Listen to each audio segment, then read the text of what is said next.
Dalam aktivitas normal, manusia bisa bernafas antara 17.000 hingga 30.000 kali atau lebih dalam sehari. Nafas memiliki keterkaitan erat dengan emosi kita. Saat rileks atau bersantai, nafas cenderung stabil dan panjang. Sementara, saat kita sedang marah, sedang panik, atau grogi, nafas cenderung pendek dan tidak teratur.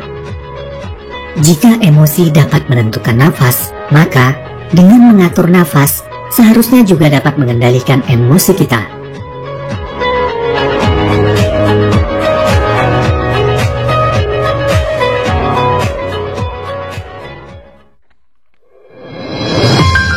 Saat kamu gugup atau cemas, pernahkah kamu disarankan untuk menarik nafas yang dalam dan menghembuskannya secara perlahan?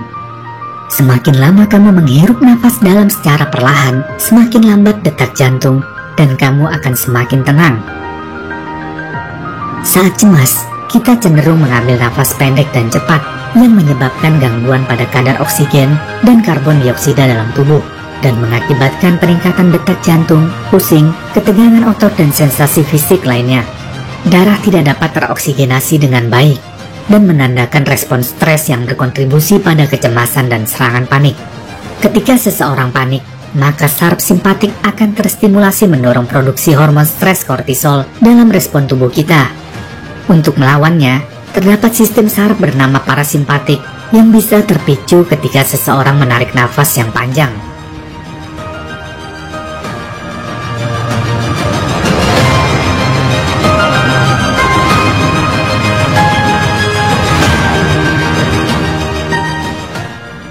Tahukah kamu 84% lemak yang ada dalam tubuh keluar melalui hembusan nafas? Lemak keluar dari tubuh melalui banyak jalur. Sebanyak 84% molekul lemak keluar lewat pernapasan dalam bentuk karbon dioksida. Sekitar 16% sisanya keluar melalui keringat, air, urin, dan cairan tubuh lainnya. Jadi, setiap 10 kg lemak dioksidasi, maka 8,4 kg lemak keluar dari paru-paru dalam bentuk karbon dioksida. Sedangkan sisanya yaitu 1,6 kg menjadi air atau H2O. Aktivitas fisik yang memacu pernapasan akan membakar kalori lebih banyak. Semakin sering Anda melakukan olahraga yang memacu nafas, semakin banyak pula lemak yang akan terbakar.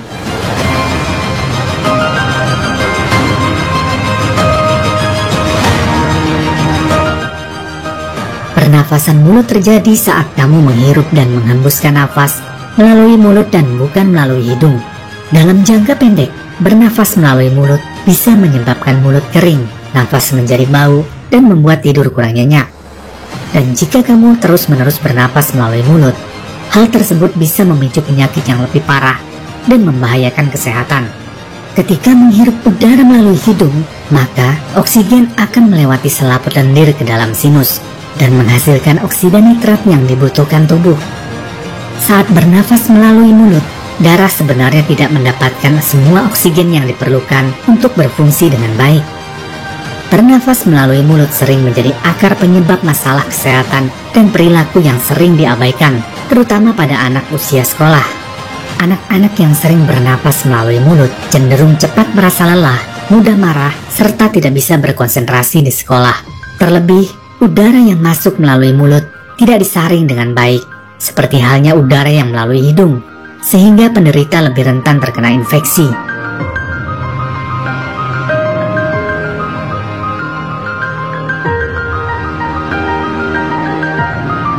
Sekitar 85% orang hanya bernapas menggunakan satu lubang hidung pada satu waktu.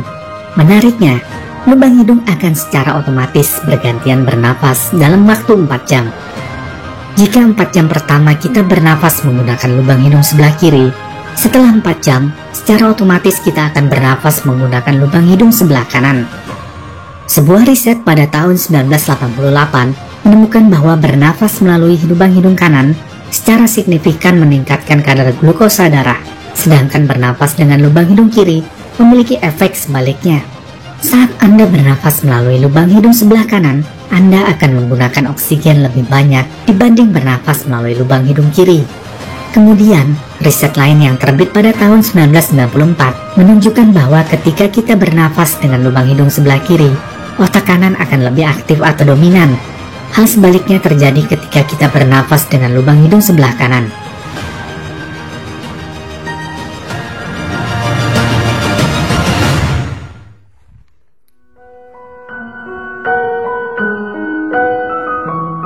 James Nestor, penulis buku Breath, The New Science of the Lost Art, menceritakan kisah menjelajahi berbagai negara guna mempelajari latihan pernapasan pada budaya-budaya kuno. James Nestor menguraikan kebijaksanaan konvensional dan melakukan penelitian bertahun-tahun untuk menarik sebuah kesimpulan yang revolusioner tentang kekuatan penyembuhan pernafasan. Menurutnya, 80% dari manusia saat ini bernafas dengan kurang tepat. 25% dari kita menderita overbreathing yang serius. Menarik nafas melalui mulut merupakan salah satu cara bernafas yang kurang tepat. Konsekuensi dari pernafasan yang buruk ini mendatangkan malapetaka bagi kesehatan kita. Hipertensi hingga gangguan neurologis, asma hingga penyakit metabolik, semuanya bisa disebabkan oleh kebiasaan bernafas yang buruk. Memperbaiki kebiasaan bernafas bisa berdampak signifikan pada kesehatan kita. Dalam beberapa kasus, hanya dengan mengubah cara kita bernafas dapat menumpulkan gejala dari begitu banyak penyakit kronis modern. Pasien yang mempraktekkan nafas lambat dan perlahan dapat mengurangi gejala kecemasan dan depresi.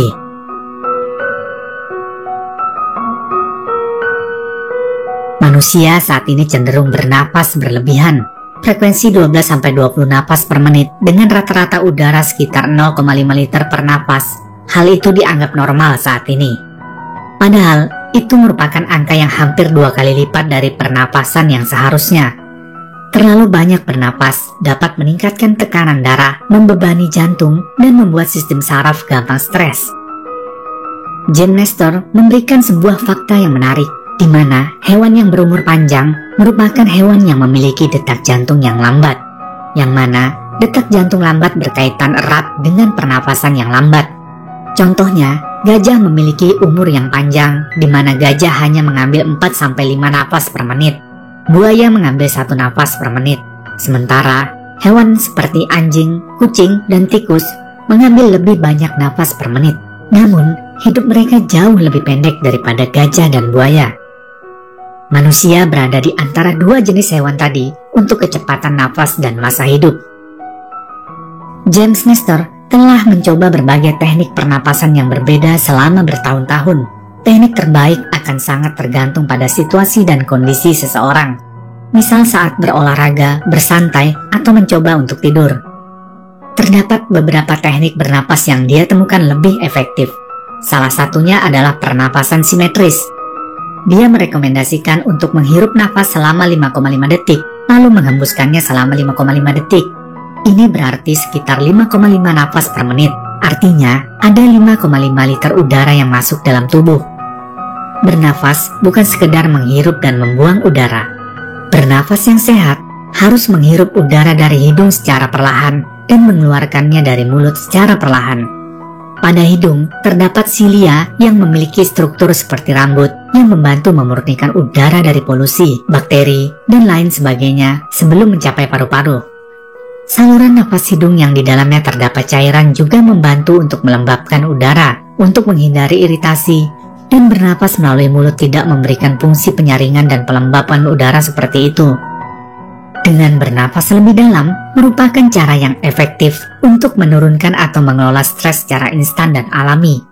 Dengan melakukan latihan pernafasan dalam secara teratur, dapat membantu memperkuat otot diafragma dan kantung udara di dalam paru-paru. Cara ini dapat membantu paru-paru mengeluarkan racun dan mengirimkan oksigen ke darah dengan kecepatan yang lebih tinggi. Mengambil nafas dalam juga dapat membantu mengoksidasi darah, memicu otak untuk melepaskan hormon endorfin yang merupakan bahan kimia di otak yang dapat mengurangi tingkat rasa sakit dan stres dalam tubuh. Menurut James Nestor, sejak zaman dahulu, beberapa peradaban kuno telah melakukan teknik pernapasan ini selama ribuan tahun. Dari Yunani hingga Buddha, mereka percaya nafas adalah obat atau racun tergantung bagaimana kita menggunakannya. Para yogi kuno menghabiskan ribuan tahun untuk mengasah teknik pranayama, khususnya untuk mengontrol energi dan mendistribusikannya ke seluruh tubuh. Pranayama adalah latihan untuk mengatur napas yang merupakan komponen utama ketika melakukan yoga. Dalam bahasa Sanskerta, prana berarti energi kehidupan dan yama berarti kontrol. Proses ini membutuhkan waktu beberapa bulan atau tahun untuk menguasainya. Kunci latihan pernapasan yang berakar pada yoga kuno adalah belajar bersabar, menjaga kelenturan, dan menyerap manfaat dari pernapasan. Teknik pernapasan kuno memberikan banyak manfaat untuk meregangkan paru-paru kita, meningkatkan aliran darah, menyimbangkan pikiran dan suasana hati, tidur lebih nyenyak, lari lebih cepat, berenang lebih dalam, hidup lebih lama, dan berkembang lebih jauh. Di samping budaya makan berlebihan, tanpa disadari, kita juga memiliki budaya berlebihan dalam bernafas. Sebagian besar dari kita bernafas terlalu banyak, hingga seperempat populasi modern menderita overbreathing kronis yang lebih serius. Saat bernafas dengan kecepatan normal, paru-paru kita hanya akan menyerap sekitar seperempat oksigen yang tersedia di udara, dan mayoritas oksigen itu dihembuskan kembali. Kunci untuk pernafasan optimal dan semua manfaat kesehatan, daya tahan, dan umur panjang yang menyertainya adalah berlatih lebih sedikit menarik dan membuang nafas dalam volume yang lebih kecil. Bernafaslah, tetapi lebih sedikit. Hembusan napas yang lebih lambat dan lebih lama berarti tingkat karbon dioksida yang lebih tinggi. Dengan bonus karbon dioksida itu, kita memperoleh daya tahan aerobik yang lebih tinggi. Pengukuran konsumsi oksigen maksimum ini disebut juga dengan VO2 max. Melatih tubuh untuk sedikit bernapas dapat meningkatkan VO2 max. Jika atlet terus melakukannya selama beberapa minggu, otot mereka beradaptasi untuk mentolerir lebih banyak akumulasi laktat yang memungkinkan tubuh mereka menarik lebih banyak energi selama latihan. Mengingat pentingnya teknik pernafasan ini bagi kesehatan, mulai saat ini perbaikilah cara bernapas Anda sehari-hari. Semoga info sederhana ini dapat bermanfaat bagi Anda semua.